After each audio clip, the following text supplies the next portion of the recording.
اعوذ باللہ من الشیطان الرجیم بسم اللہ الرحمن الرحیم۔ عزیز طلبہ، آج ہم پہلا پارہ سورۃ البقرہ اور پہلی آیت کے بارے میں ہی بات کریں گے، اور آپ کو پتہ ہے کہ اس آیت کا آغاز کن الفاظ سے ہوتا ہے؟ الف لام میم، یہ حروف مقطعات ہے، اور قرآن مجید کی بعض صورتوں میں ان حروف سے آغاز ہوتا ہے، جیسے الف لام را، اور اس طرح حروف تہجی استعمال ہوتے ہیں، لیکن اللہ تعالیٰ ہی اس کے معنی مطالب کو جانتا ہے۔ کوئی آپ سے کہے کہ اس کا مطلب کیا ہے، تو آپ سیدھا سیدھا کہہ سکتے ہیں کہ یہ اللہ ہی اس کو جانتا ہے، نہ حضرت جبرائیل علیہ السلام، نہ کوئی اور اس کے بارے میں آگاہ ہے۔ ممکن ہے اللہ تعالیٰ قیامت کے دن ان الفاظ کے بارے میں بتائیں، باقی اللہ تعالیٰ کی شان، اللہ تعالیٰ نے یہ الفاظ بنائے ہیں، کیا اس میں ہیں، لیکن ہمیں اس کو قریدنا نہیں چاہیے، یہ ذہن میں رکھیں۔ یہ سب سے بڑا ظلم ہوتا ہے جب اللہ تعالیٰ وضاحت نہ فرماتے ہوں، حدیثوں میں چیزیں نہ آتی ہوں، ہم اس کو خود سے معنی پہنا دیں گے، یہ ظلم ہو جائے گا۔ ظلم کا مطلب ہوتا ہے زیادتی، تو یہ زیادتی ہو جائے گی، اس کا جواب دینا پڑے گا کہ تم نے کہاں سے دیکھا۔ ہم میں سے بعض لوگ بڑے اس بارے سیانے بن جاتے ہیں، ٹیوے لگاتے ہیں کہ اس کا یہ مطلب بن سکتا ہے اس کا، تو یہ سراسر ظلم ہے۔ کیا اگر ہمیں پتہ نہیں ہم بات کریں؟ ہمیں کیا ضرورت ہے اس رپھڑ میں پڑھنے کی کہ ہم اپنی عاقبت ہی خراب کریں، کل کو ہم سے یہ سوال ہوگا یہ کہاں سے لیا تم نے۔ تو عزیز طلبہ، الف لام میم کے بعد اللہ تعالیٰ نے اس کتاب کا تعارف بھی کروا دیا، اور بڑا ہی اہم تعارف کروایا، جس میں جو کتاب کی ویلیڈیٹی ہے، جو کتاب کی حقیقت ہے، وہ بتا دی گئی ہے۔ اب ایک بندہ خود سے نہ سمجھے تو اس کی مرضی ہے، وہ نہ مانے تو اس کی مرضی، کیونکہ اللہ تعالیٰ نے یہ بات واضح کر دی ہے اور فرمایا ذالک الکتاب لا ریب فیہ ھدی للمتقین، یہ وہ کتاب ہے کہ جس میں کوئی شک نہیں ہے، اور یہ اتاری گئی ہے ان لوگوں کے لیے جو ہدایت یافتہ ہیں۔ یہ عزیز طلبہ بہت اہم سوال ہے، بہت اہم بات ہے جو عام لوگ نہیں سمجھتے۔ قرآن مجید اللہ کی کتاب ہے، لیکن اس سے ہر بندہ فائدہ نہیں اٹھا سکتا۔ وجہ کیا ہے؟ اللہ نے خود ہی بتا دیا ہے کہ یہ ہر بندے کے لیے نہیں ہے۔ جن کے دلوں میں شر ہے، فتنہ ہے، جن کے دلوں میں ٹیڑھ ہے، جو دو نمبری اپنے اندر رکھتے ہیں، جو منفی سوچ رکھتے ہیں، جو غلط ہیں، غلط رہنا چاہتے ہیں، ان لوگوں کو یہ کتاب فائدہ نہیں دے سکتی۔ ہاں، ان لوگوں نے اس کتاب کے ذریعے اعلیٰ ترین کامیابی حاصل کرنی ہے جو پہلے سے ڈرے سے ہیں، جو پہلے سے خوف زدہ ہیں، پہلے سے محسوس کرتے ہیں کہ ہمیں کسی نے پیدا کیا ہوا ہے، ہم مخلوق ہیں، ہمیں کوئی دیکھنے والا ہے، کوئی ہمیں کھلانے والا ہے، کوئی ہمیں پہنانے والا ہے، کوئی ہم پر توجہ دینے والا ہے، جس نے ہمیں سارے جسم کے اعضاء صحیح سلامت بنائے ہیں۔ تو جب وہ خیال کرتا ہے ان کے دل میں ڈر ہوتا ہے۔ عزیز طلبہ، دو قسم کے بندے ہر وقت رہے ہیں، جس میں ایک شریر رہے ہیں، ایک نیک رہے ہیں۔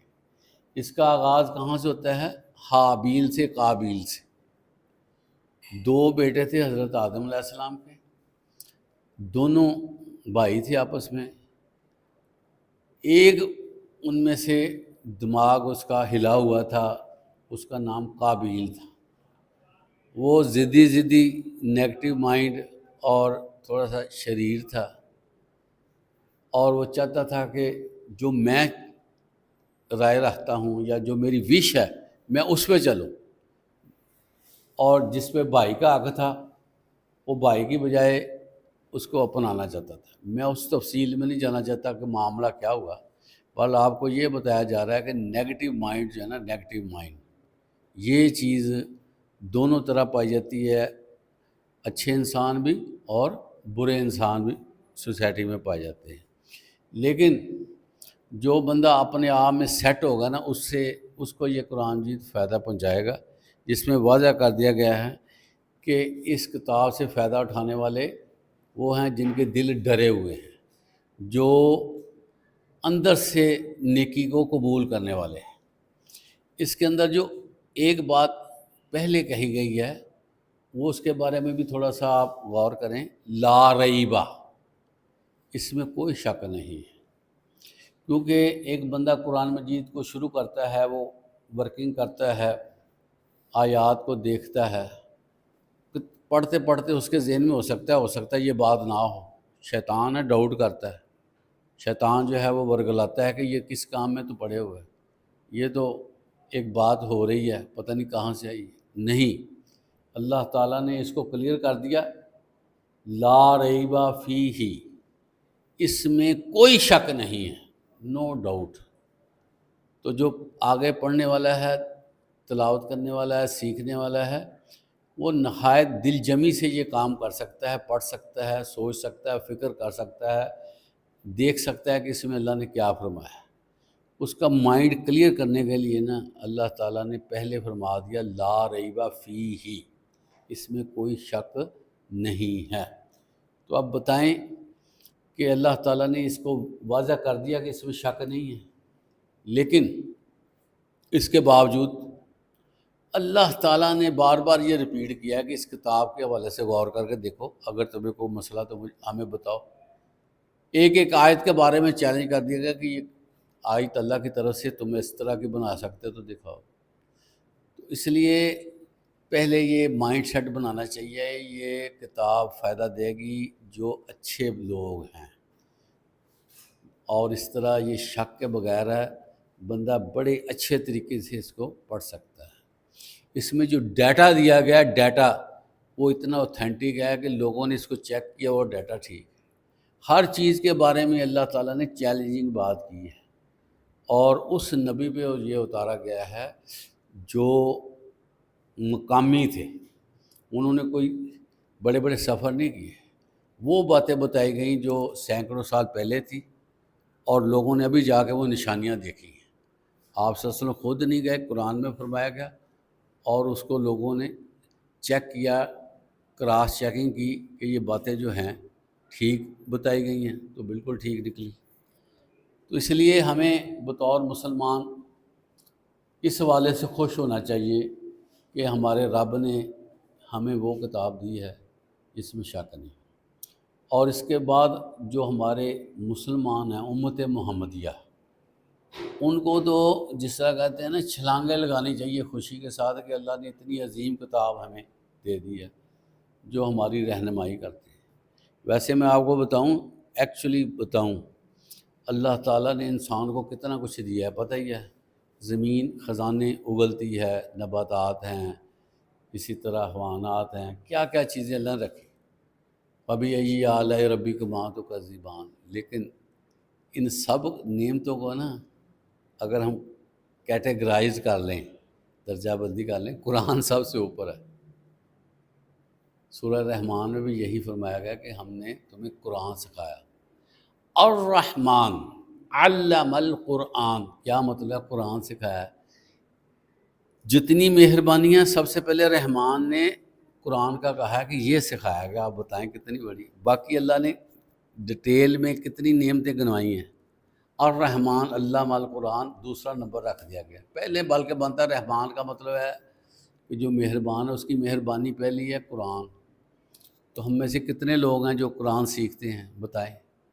قرآن تو ہم ایسے سمجھتے ہیں جیسے میں کرنٹ مارتا ہے، ہم لمبی چوڑی ریاستیں کر سکتے ہیں، لمبے چوڑے کام کر سکتے ہیں، لمبے چوڑے جو ہے وہ فنکشن بنا سکتے ہیں، تہوار منا سکتے ہیں، لیکن ہماری جان نکلتی ہے کہ ہم قرآن پڑھیں۔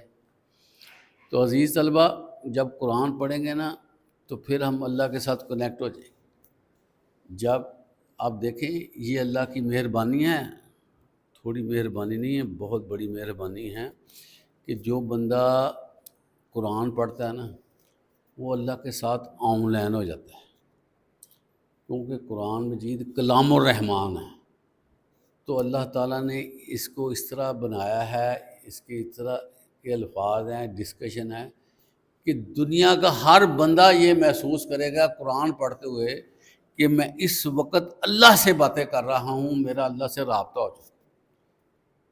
تو اس لیے ہماری قسمت دیکھیں، ہماری قسمت آپ دیکھیں کہ ہم کیا حقیقت رکھتے ہیں۔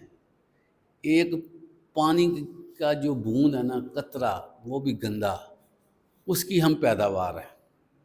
کیا ہمارے پلے ہے؟ پیٹ درد، آنکھوں میں درد اور مسئلے، زندگی کا پتہ نہیں، ہر وقت ہمارے پاس کچھ بھی نہیں ہے۔ لیکن اللہ کی عنایت دیکھیں کہ اس جسم کو جو مٹی کا بنا ہوا ہے، اللہ اس سے مخاطب ہے اور کہتا ہے میرے ساتھ تم مخاطب ہو جاؤ، تم میرے ساتھ باتیں کرو۔ اور ہر بندے کو اللہ تعالیٰ پورا ویٹیج دیتا ہے۔ حدیث مبارکہ آپ نے سنی ہوگی کہ آپ صلی اللہ علیہ وسلم نے فرمایا کہ اللہ فرماتے ہیں کہ میں انسان کے گمان کے مطابق ہوتا ہوں۔ اگر وہ مجھے دل میں یاد کرتا ہے تو میں دل میں یاد کرتا ہوں، اگر وہ مجھے محفل میں یاد کرتا ہے تو میں فرشتوں کی محفل بنا کے اس کو یاد کرتا ہوں، اور اگر وہ مجھ سے باتیں کرتا ہے میں بھی اس سے باتیں کرتا ہوں، جیسے قرآن مجید ہے، اس اللہ سے باتیں کرتے ہیں۔ تو اس لیے ہمیں نا بڑا شوق کے ساتھ، ہوش کے ساتھ اللہ کے کلام کا مطالعہ کرنا چاہیے۔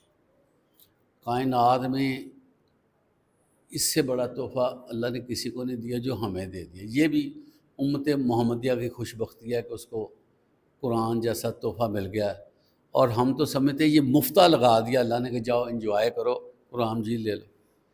تو پھر ہم اپنی بدقسمتی کو دعوت دیتے ہیں جو قرآن کو ٹچ نہیں کرتے، سمجھتے نہیں ہیں، سیکھتے نہیں ہیں، اس پہ توجہ نہیں دیتے، اس سے محبت نہیں کرتے، اس کی آیات ہم حفظ نہیں کرتے، اس کی اچھے طریقے سے تلاوت نہیں کرتے۔ 1000 بندہ کھڑا کر لو، 99 ایسے لوگ ہوں گے جن کو قرآن مجید صحیح پڑھنا نہیں آتا ہوگا۔ وہ کہتے ہیں میں نے 3 دفعہ پڑھا ہوگا، لیکن اس کو کہیں ذرا اوپنلی اس کو پڑھو، تلاوت کرو، اس سے تلاوت نہیں ہوتی، کیونکہ زبان کے بغیر پڑھا ہوتا ہے نا، خاموش آواز، بندہ کہتا ہے مجھے آتا ہے۔ جب بندہ پڑھتا ہے نا اونچی آواز سے، پھر اس سارے حروف کا خیال رکھنا پڑتا ہے، جس سے بندے کو وہ زبان پہ چڑھے نہیں ہوتے الفاظ، بندہ وہ الفاظ غلط ادا کر دیتا ہے۔ تو اس لیے بہت سے لوگ تلاوت کرتے نہیں ہیں کہ جی وہ ہم سے غلطی ہے۔ اس لیے عزیز طلبہ، جب آپ نے تلاوت کرنی ہے یہ ذہن میں رکھنا ہے، تھوڑا پڑھ لیں، زیادہ پڑھ لیں، لیکن اونچی پڑھنا ہے۔ بہت سے لوگ خاموش پڑھتے ہیں، خاموشی سے حق ادا نہیں ہوتا۔ اونچی پڑھا کریں تاکہ حق ادا ہو قرآن مجید کا، کہ وہ سمجھ میں آئے کیا بات ہو رہی ہے، پھر ہمارے دماغ میں وہ گونجے گا، ہمیں الفاظ یاد رہیں گے اور ہمیں سمجھ آتی رہے گی۔ اس لیے قرآن پہ بڑا توجہ کی ضرورت ہے۔ تو یہ سراسر بدقسمتی کو دعوت دینے والی بات ہے کہ ہم نے اس کو کپ بورڈ میں رکھا ہوا ہے۔ آج کل اینڈرائیڈ فون ہیں، اس میں بھی آ سکتے ہیں۔ آپ کو پتہ 3 4 قرآن مجید آپ اس میں جو ہے وہ ڈاؤن لوڈ کر سکتے ہیں، ترجمہ کر سکتے ہیں، تفسیر کر سکتے ہیں، اور ریلیونٹ سبجیکٹ کر سکتے ہیں۔ اسی طرح مختلف ایپس ہیں جس میں آپ کوئی میننگ ڈھونڈنا چاہیں وہ آپ کو میننگ دے سکتے ہیں، وہ آیت لکھیں آپ وہ ترجمہ دے سکتے ہیں۔ تو یہ کتنی سہولتیں ہیں۔ اس وقت جو نالج نتھر کر واضح ہو کر سامنے آیا ہے، اس سے پہلے نہیں تھا۔ آپ منہ سے بولیں، گوگل کو کہیے مجھے بتاؤ، وہ آپ کو بتا دے گا۔ چیٹ GPT جو ہے اس سے آپ کہیں وہ آپ کو بتا دے گا۔ جہاں آپ بات کرنا چاہیں، جو لفظ پوچھنا چاہیں وہ ڈیٹیل میں بتائے گا آپ کو یہ چیزیں۔ تو اب ہم بغیر استاد کے بھی قرآن مجید کو سیکھ سکتے ہیں۔ آپ کہیں مجھے گرامر سکھاؤ، وہ گرامر سکھانی شروع کر دے گا۔ جو آپ چاہیں گے سیکھنا وہ سکھا سکتا ہے، لیکن بات وہی ہے کہ ہمیں نیت کرنی ہے، اور جو نیت کرے گا انشاءاللہ تعالیٰ اس کو ملے گا۔ عربی کا مقولہ ہے مشہور، من جدہ فواجدہ، جس نے چاہا اس نے پا لیا۔ آپ اپنے دل میں اچھی خواہش کریں نا، اچھی خواہش، یہ دیکھیں اللہ تعالیٰ سبب بنانے والا ہے، بناتا ہے کہ نہیں بناتا سبب؟ ٹھیک ہے، جب ہم خود زیرو پوائنٹ پہ رہنا چاہتے ہیں کہ نہیں ہمیں ضرورت ہی نہیں ہے، تو پھر اللہ نے، یہ اللہ کی سنت نہیں ہے پکڑ پکڑ کے، انما انت مذکر لست علیہم بمسیطر، ہم نے آپ کو بتانے والا بھیجا ہے، ڈنڈے کے زور سے اصلاح کرنے کی ضرورت نہیں۔ انما انت مذکر لست علیہم بمسیطر، آرام سے آپ سمجھاتے جائیں، اگر کسی کو سمجھ آئے تو ٹھیک، کیونکہ یہ جو نا دین کا علم، دین کے بارے میں، یہ اللہ تعالیٰ نے ہمارے خون میں رکھا ہوا ہے، خون میں، تو جو چیز پہلے سے فیڈڈ ہو اس کو اتنا کرنے کی کیا ضرورت ہے؟ اس کو نہیں پتہ میرا رابع کو بنانے والا۔ اگر اس کائنات میں اللہ تعالیٰ نبی بھی نہ بھیجتا نا، کوئی چیز نہ آتی، پھر بھی اس کے اندر تھا رب کے بارے میں، اس کے اندر، ٹھیک ہے، وہ اس کو پتہ، کوئی نہ کوئی سوچتا بندہ کہ یہ کیا ہے، کس طرح ایک جیسی انگلیاں بن رہی ہیں، چھوٹے چھوٹے بال ہیں، پتلے پتلے بریک، آنکھیں کی جو کیمرے ہیں کیسے زبردست ہیں، کان سنتا ہے، زبان پہ ذائقے اللہ تعالیٰ نے دیے ہوئے ہیں، بندہ چکھتا ہے فوراً پتہ چلتا ہے اس میں ذائقہ کیا ہے، کتنی خوبصورت ہے۔ ہم چال چلتے ہیں، پاؤں سے چلتے ہیں، چال چلتے ہوئے بندہ خوبصورت لگتا ہے، اگر اس کی اچھی چال ہو خوبصورت نہیں لگتا۔ اسی طرح جو ہے اس کا جو فزیکل سٹرکچر ہے وہ کتنا پیارا اللہ نے بنایا ہوا ہے۔ آپ دیکھیں انسان جیسی کوئی چیز بنائی ہو، یہ بتائیں، بچہ جب ہوتا ہے چھوٹا کتنا خوبصورت لگتا ہے، وجہ کیا ہے کہ اللہ تعالیٰ نے اس کو خوبصورت بنایا ہے۔ جب بندہ گناہ پہ گناہ کرتا ہے، غلطی پہ غلطی کرتا ہے، فضول کام کرنے لگتا ہے، اس کے چہرے کا جو حسن ہوتا ہے نا وہ آہستہ آہستہ چھن جاتا ہے، پھر وہ برا لگنے لگ جاتا ہے۔ مثلا وہ بندہ گناہ گار ہے تو گناہ پہ گناہ کرتا جائے گا، اس کے چہرے کے اثرات پڑتے ہیں کہ یہ اس نے نا گناہ کیے ہوئے ہیں۔ اسی طرح ہم داڑھی پہ آتے ہیں کہ داڑھی اگر نیچرل ہو تو اس کی اور خوبصورتی ہوتی ہے، اور اس کو شیو کروا کے بعد میں رکھ لیجیے اس کی اور ہوتی ہے۔ تو جو بندہ داڑھی کو نہ چھیڑے، ایسے چلنے دے، ریزر نہ لگائے، تو اس کا چہرہ دیکھ لیں تو آپ کو فرق نظر آئے گا، چارمنگ ہوگی اس کے چہرے میں، نیچرل اس کا چہرہ نظر آئے گا۔ تو اس لیے عزیز طلبہ ہمیں نا اس پہ غور کرنا چاہیے، یہ اس پہ ایسے نہیں صبح اٹھے ہیں شام ہو گئی ہے، صبح اٹھے ہیں شام ہو گئی ہے، ہماری عمر 20 سال ہوگی، 22 سال ہوگی، پتہ نہیں چلا، ہماری 40 سال ہوگی، پتہ نہیں۔ تو یہ اللہ تعالیٰ فرماتے ہیں فَمَن يَعْمَلْ مِثْقَالَ ذَرَّةٍ خَيْرٍ يَرَهُ وَمَن يَعْمَلْ مِثْقَالَ ذَرَّةٍ شَرٍّ يَرَهُ، جو نیکی ذرہ برابر کرے گا اس کو دکھائی جائے گی، جو بدی ذرہ برابر کرے گا اس کو بھی دکھا دی جائے گی۔ تو پھر دیکھیں ذروں کا حساب، ذرے کون سے ہیں؟ جو ریت کے ذرے ہیں، یہاں روشن دان سے جو روشنی آتی ہے اس کے اندر جو ذرے گھومتے ہیں، دیکھا نا آپ نے، وہ ذرے ہیں، آپ اندازہ کریں، وہ کیلکولیٹ آپ کر سکتے ہیں۔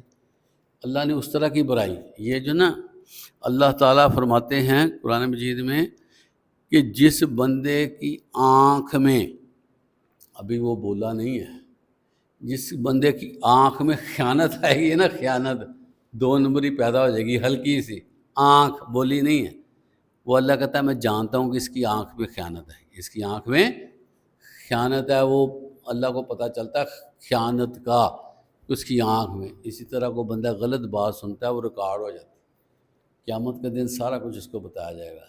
اس کا جسم کہے گا ہاں میں نے دیکھا، اس کے کان کہیں گے میں نے سنا، اس کے پاؤں کہیں گے ہاں میں چل کے گیا، اس کے ہاتھ کہیں گے میں نے یہ کیا ہے۔ اتنا سخت کرائٹیریا احتساب کا آپ اندازہ نہیں کر سکتے۔ آپ کی ایک ایک بات نوٹڈ ہے، ایک ایک چیز نوٹڈ ہے، یہ الگ بات اللہ معاف کر دے، نوٹڈ ضرور ہے کہ بھئی یہ دیکھو، یہ دیکھو، دکھایا جائے گا انسانوں کو، یہ دیکھو تم نے حرکتیں کی ہوئی ہیں نا، یہ دیکھ لو، لیکن تمہیں معاف کر دیا گیا ہے۔ ایک دفعہ اللہ بتا دے گا کہ یہ تمہاری حرکتیں دیکھ لو، تم نے کیا کیا ہے زندگی میں، تو 100 دفعہ سوچا کریں کہ ہم کو گناہ کرتے ہیں۔ حدیث میں آتا ہے جہاں پر 2 ہوتے ہیں نا وہاں پر تیسرا ان کا رب ہوتا ہے جو ان کو دیکھ رہتا ہے، اور رب کہتا ہے یہ بندہ عجیب ہے، لوگوں سے چھپ کر کرتا ہے تو اپنے رب سے جو ہے وہ شرماتا نہیں ہے۔ ہمارے ہاں یہی ہے نا کہ رات کو سوتے وقت موبائل کا مس یوز جو کیا جاتا ہے، تو ہم لوگ جو ہیں وہ اللہ کو بولے ہوتے ہیں کہ اللہ ہمارے ساتھ وہ دیکھ رہا آپ کو، لیکن ہم سمجھتے ہیں ہمیں والدین سوئے ہوئے ہیں، کوئی گھر میں نہیں ہے، فلاں ہیں، اکیلے ہیں تو کر لیں، تو لیکن اللہ تعالیٰ ان کے ساتھ ہوتا ہے۔ جس طرح آپ ریکارڈ کر رہے ہیں نا، دیکھ رہے ہیں، اس طرح وہ ریکارڈنگ اللہ کے بھی ساتھ ہو جاتا ہے۔ تو اس طرح ہمیں نا ہمہ وقت معافی مانگنی چاہیے، اور ساتھ ساتھ یہ درخواست کرنی چاہیے کہ جو گناہ ہو گئے یا اللہ وہ معاف کر دے، اس پر معافی کا قلم پھیر دے، وہ ختم ہی کر دے۔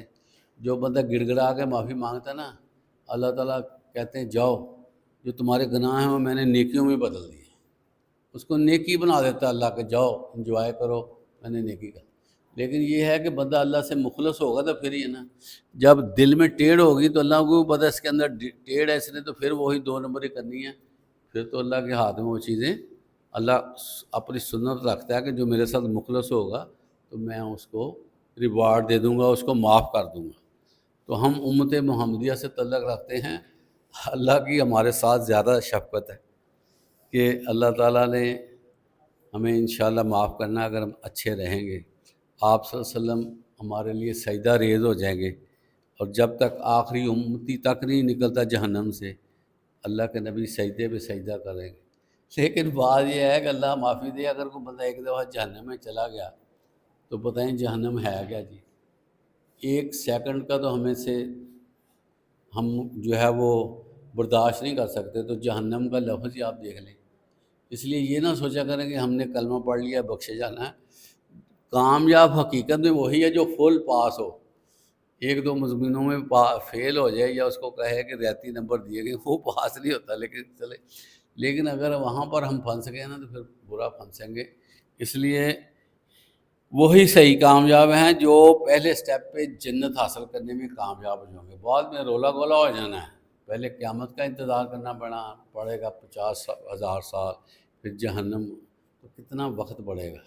تو زندگی مختصر ہے، اس کو کور کر لیں تو زیادہ اچھا ہے، چاہے کہ بعد میں ہم پچھتائیں کہ یہ کیا ہو گیا۔ تو اس لیے اپنا ڈائریکشن، مائنڈ سیٹ بنائیں کہ ہمیں اللہ سے معافی لینی ہے اور غلطیوں سے بچنا ہے، گناہوں سے بچنا ہے۔ نمازیں 5 گانا نہایت اہتمام سے ادا کرنی ہیں تاکہ وہ ہماری قبول ہو جائے اور ہم اچھے مسلمان کے طور پر دنیا سے جائیں۔ وآخر دعوانا الحمدللہ رب العالمین۔